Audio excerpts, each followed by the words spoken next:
오늘 이 아침에도 하나님의 은혜를 사모하여 기도의 자리에 나아오신 모든 성도님들을 환영하고 축복합니다. 이 아침 우리에게 주신 하나님의 말씀은 구약성경 전도서 9장 11절에서 18절까지의 말씀입니다. 내가 다시 해 아래에서 보니 빠른 경주자들이라고 선착하는 것이 아니며 용사들이라고 전쟁에 승리하는 것이 아니며 지혜자들이라고 음식물을 얻는 것도 아니며 명철자들이라고 재물을 얻는 것도 아니며 지식인들이라고 은총을 입는 것이 아니니 이는 시기와 기회는 그들 모두에게 임함이니라. 분명히 사람은 자기의 시기도 알지 못하나니 물고기들이 재난의 그물에 걸리고 새들이 올무에 걸림같이 인생들도 재앙의 날이 그들에게 호련히 임하면 거기에 걸리느니라.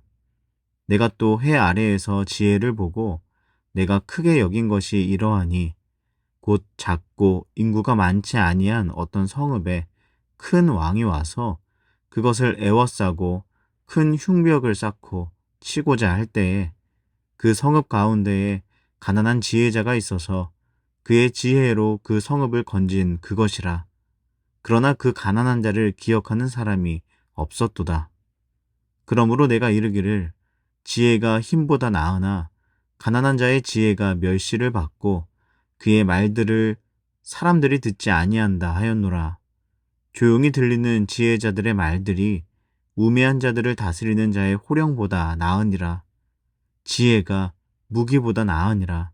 그러나 죄인 한 사람이 많은 선을 무너지게 하느니라. 아멘. 인사유명이라는 말이 있습니다. 사람은 죽어서 이름을 남긴다는 말인데요. 다시 말하면 사람이 그의 인생을 헛되이 살지 않았다면 그 이름이 오래도록 남는다는 것입니다. 사람들이 얼마나 자기의 인생을 누군가의 기억에 영원히 남을 만큼이나 가치 있게 살고자 했으면 이런 사자성어까지 있을까요? 우리는 모두 우리의 인생이 헛되지 않기를 바랍니다. 그리고 가치 있는 삶을 살고자 노력하죠. 그래서 본문의 11절에 나오는 것처럼 우리는 빠른 경주자, 용맹한 용사, 명망 있는 지혜자, 명철자, 지식인이 되고자 애를 씁니다. 그러나 아무리 그렇게 산다고 해도, 아니, 그렇게 된다고 해도 그 인생이 마냥 잘 되는 것은 아닙니다. 본문은 이렇게 이야기합니다. 11절을 보면 인생을 살아보니 빠른 경주자들이라고 해서 먼저 도착하는 것이 아니고 용사들이라고 해서 꼭 전쟁에 승리하는 일만 일어나는 것은 아니며 아무리 지혜가 있고 명철하고 지식이 많아도 가난할 수 있더라는 것입니다. 그리고 본문의 12절에는 이렇게도 말씀합니다. 분명히 사람은 자기의 시기도 알지 못하나니 물고기들이 재난의 그물에 걸리고 새들이 올무에 걸림같이 인생들도 재앙의 날이 그들에게 호련히 임하면 거기에 걸리느니라. 아멘. 물고기들이 물에서 헤엄칠 때 얼마나 빠르게 움직입니까?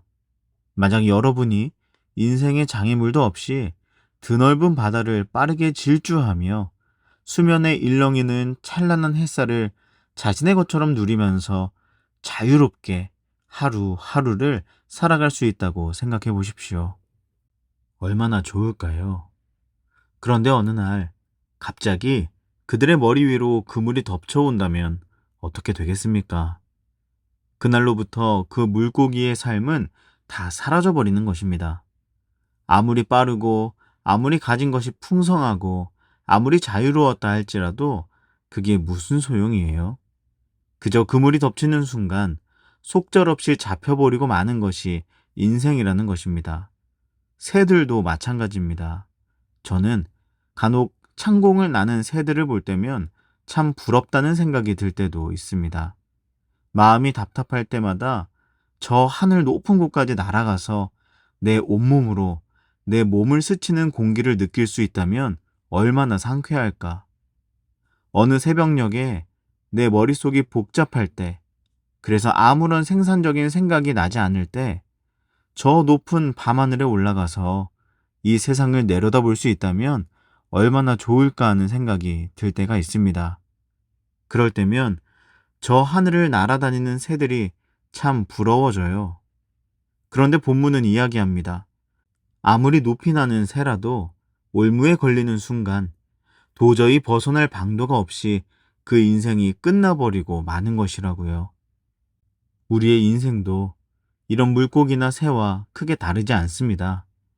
빠르고 우람한 물고기라도 그물이 덮치는 순간에는 자신에게 아무리 큰 지느러미가 있어도 꼼짝없이 잡히게 되며, 높이 나는 새라고 해도 올무에 걸리면 자기에게 아무리 멋진 날개가 있다고 해도 결코 벗어날 방법이 없다는 거예요. 우리가 아무리 빠른 경주자처럼, 용맹한 용사처럼, 또는 지혜자나 명철자, 지식인처럼 대단한 능력을 갖추었다고 해도 우리는 그 누구라도 우리의 힘과 능력으로는 도무지 어찌할 수 없는 한계에 반드시 부딪힐 수밖에 없다는 것입니다. 그렇게 보면 인생 참 부질없지 않습니까? 열심히 노력해서 대단한 능력을 갖추어도, 모두가 알아줄 만한 사람이 되어도 결국 홀연히 그물에 잡히고 올무에 걸리는 인생이라면 우리의 삶이 어떤 의미가 있겠어요? 그저 모든 것이 공연할 뿐이겠죠. 그런데 본문은 여기서 그치지 않고 한 이야기를 우리에게 들려줍니다. 그리고 그 이야기 속에 우리가 인생을 살면서 무엇을 바라보며 살아야 할지 가르쳐 주고 있습니다. 그 이야기는 본문의 14절부터 15절 말씀에 들어 있습니다. 곧 작고 인구가 많지 아니한 어떤 성읍에 큰 왕이 와서 그것을 에워싸고 큰 흉벽을 쌓고 치고자 할 때에 그 성읍 가운데에 가난한 지혜자가 있어서 그의 지혜로 그 성읍을 건진 그것이라. 그러나 그 가난한 자를 기억하는 사람이 없었도다. 아멘.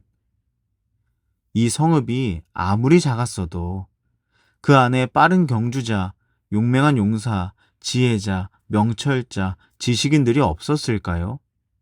물고기나 새처럼 눈에 띄는 멋진 사람들 없었을까요? 아니요. 그럴 리가 있나요? 아무리 작은 성읍이었다 해도 그 와중에 그런 사람들 많이 있었을 겁니다. 그들은 많은 사람들에게 칭송받으며 또 그 나름대로 여러 유익을 주며 그 성읍에서의 시간들을 보내고 있었을 테죠. 그런데 여러분, 그런 이들이 있었다고 해서 침략이 일어나지 않았나요? 그런 이들이 있었기에 이 성읍이 끝내 평안했나요? 아닙니다. 그들이 있었음에도 이 성읍에 죽음이 코앞까지 찾아왔던 것입니다. 그들보다 더 크고 더 힘있는 큰 왕이 이미 그 성읍을 다 에워싸서 마치 물고기가 그물에 잡히기 직전, 새가 올무에 걸리기 직전의 상황과 같이 성읍 안에 있는 모든 사람들은 어느 날 갑자기 죽음 직전에 놓이게 된 것입니다. 그런데 빠른 경주자들이 무조건 선착하는 것도 아니고 용사들이라고 전쟁에서 꼭 승리하지도 않는 것처럼 본문의 이야기는 이 성읍이 큰 왕의 침략으로 인해 멸망하지 않았다고 우리에게 말씀하고 있어요. 그 성읍의 모든 이들은 한 사람에 의해서 건짐을 받게 됩니다. 바로 가난한 지혜자 때문이었습니다. 그런데 놀라운 것은 아무도 그를 기억하는 사람이 없었다는 것입니다. 어떻게 이럴 수가 있나요? 성읍 안에 있는 그 어떤 사람들도 해내지 못하고 그저 속절없이 그물에 잡힌 물고기처럼, 올무에 걸린 새처럼 이제 내 인생에 남은 것은 죽음뿐이라는 절망에 잠겨 있을 그때에 유일하게 그들을 구원한 한 사람이 있었는데 아무도 기억하지 않는다니요. 그런데 여러분, 어쩌면 이것이 진짜 우리가 살아가고 있는 모습인지도 모르겠습니다. 누구보다 빠르게 인생의 목적에 도달하기 위해서 빠른 경주자가 되고 싶어 하고, 어떤 장애물과 어려움도 이겨낼 수 있기 위해서 용맹한 용사가 되고 싶어 하고, 이 세상 조금은 더 배부르고 부유하고 걱정 없이 살기 위해서 지혜와 명철, 지식을 더욱 쌓고 싶어 하기는 하면서도 정작 죽음에서 건지고 생명을 살리는 지혜에 대해서는 관심도 없고 기억조차 하지 않는 그런 어리석은 모습이 혹시 우리에게 있지는 않은가요? 큰 왕이 쳐들어왔을 때 맥도 못 추는 강함보다 그런 상황에서 능히 우리를 건져낼 수 있는 가난한 자의 지혜가 훨씬 나음에도 오히려 가난한 자의 지혜를 멸시하고 듣지도 아니하는 모습이 우리의 모습은 아닌지 모르겠습니다. 오늘 이 아침 우리가 본문의 말미에서 고백하는 솔로몬의 고백으로 고백할 수 있었으면 좋겠습니다. 조용히 들리는 지혜자들의 말들이 우매한 자들을 다스리는 자의 호령보다 나으니라. 즉, 어리석은 통치자의 고함보다 지혜로운 사람의 조용한 말을 듣는 하루 살아내겠습니다. 라고 말입니다. 사랑하는 여러분, 오늘 하루 우리는 또 수많은 경주자, 용사, 큰 물고기, 높이 나는 새, 큰 나라의 왕 같은 그런 사람들 만나게 될 것입니다. 그리고 이 세상을 살면서 너도 경주자가 되어 달려가야 한다고, 이미 늦었다고, 너도 용사가 되어서 얼른 싸워서 쟁취해야 한다고, 그렇게 살아서는 안 된다고, 지느러미를 더 크게 키우고 날개짓을 더 많이 해서 더 멀리, 더 높이 나아가야 한다고, 너가 아니더라도 너의 자녀들은 그렇게 해야 하지 않겠냐고 하는 소리들을 수도 없이 들으시게 될 것입니다. 그런데 그 많은 사람들이 우리가 사는 이 성읍을 과연 지켜줄 수 있을까요? 이 세상의 큰 소리들이 내가 사는 이 세상, 우리 자녀들이 살아가는 세상을 과연 지켜줄 수 있을까요? 사랑하는 여러분, 꼭 기억하십시오. 남들보다 빠르게, 남들보다 힘있게, 남들보다 똑똑하게 살며 지느러미와 날개를 과시하면서 큰 소리로 호령하던 자들은 큰 왕의 침략 앞에서 흔적조차 보이지 않았다는 것을 말입니다. 그들은 큰 왕의 침략 가운데 그저 죽음만을 기다릴 뿐이었습니다. 그러나 그때 그 성읍에 유일하게 울려 퍼지던 조용한 말이 있었으니 그것이 무엇입니까? 바로 가난한 지혜자의 말이었습니다. 아무도 눈여겨보지 않았고 아무도 기억하지 않았으나 조용하게 들리던 그 지혜만이 결국 그 성읍의 모든 이들을 죽음에서 생명으로 인도하였던 것입니다. 여러분, 오늘 우리가 붙들어야 할 것이 바로 이것입니다. 멋진 사람들이 외치는 호령이 아니라 조용히 들리는 말, 그것을 붙들어야만 합니다. 그래야 우리가 살고 우리 자녀들이 삽니다. 조용히 들리는 말, 그것이 무엇입니까?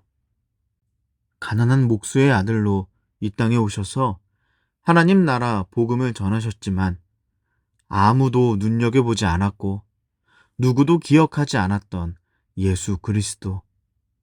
오히려 모든 멸시를 받으시다가 십자가에 달리실 그때에는 아무도 그의 곁에 남아있지 않은 채 외로이 죽임당하신 예수 그리스도.